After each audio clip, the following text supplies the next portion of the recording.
भगवान श्री कृष्ण विष्णु के अवतार हैं। भगवान विष्णु और शिव एक दूसरे के भक्त भी हैं। पुराणों में जो कथाएं मिलती हैं उनके अनुसार शिव को नहीं मानने वाला व्यक्ति विष्णु का प्रिय नहीं हो सकता। इसी प्रकार विष्णु का शत्रु शिव की कृपा का भागी नहीं हो सकता। लेकिन एक घटना ऐसी हुई जिससे भगवान शिव और विष्णु के अवतार श्री कृष्ण युद्ध में आमने सामने आ गए और छिड़ गया महासंग्राम। पुराणों में शिव और श्री कृष्ण के बीच हुए युद्ध की जो कथा मिलती है उसके अनुसार राजा बलि के पुत्र वाणासुर ने भगवान शिव की तपस्या करके उनसे सहस्त्र भुजाओं का वरदान प्राप्त कर लिया। वाणासुर के बल से भयभीत होके सभी उससे युद्ध करने से डरते थे। इससे वाणासुर को बल का अभिमान हो गया। वाणासुर की पुत्री उषा ने एक रात स्वप्न में श्री कृष्ण के पौत्र अनिरुद्ध को देखा।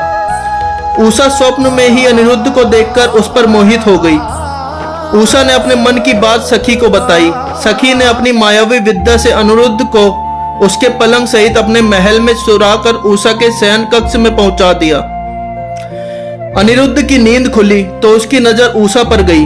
अनिरुद्ध भी उषा के सौंदर्य पर मोहित हो गया।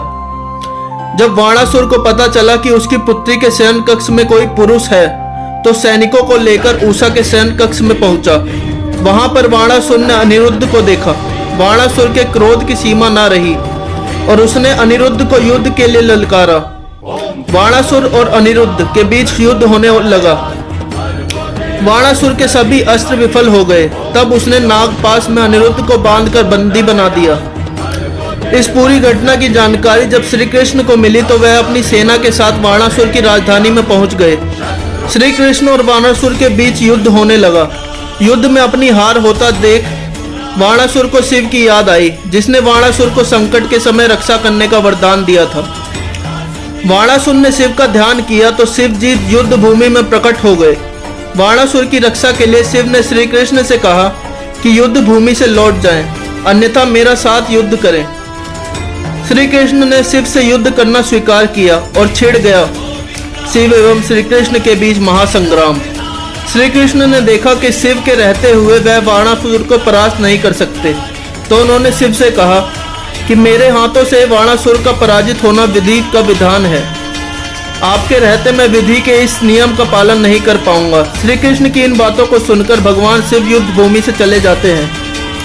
इसके बाद श्री कृष्ण ने वाणासुर को 4 भुजाओं को छोड़कर सभी को सुदर्शन चक्र से काट दिया। वाणासुर का अभिमान चूर हुआ और उसने श्री कृष्ण से क्षमा मांगकर अनिरुद्ध का विवाह उषा से करवा दिया। हमारे ऐसे और फैक्ट जानने के लिए हमारे चैनल को सब्सक्राइब करें और बेल आइकन को दबाना ना भूलें।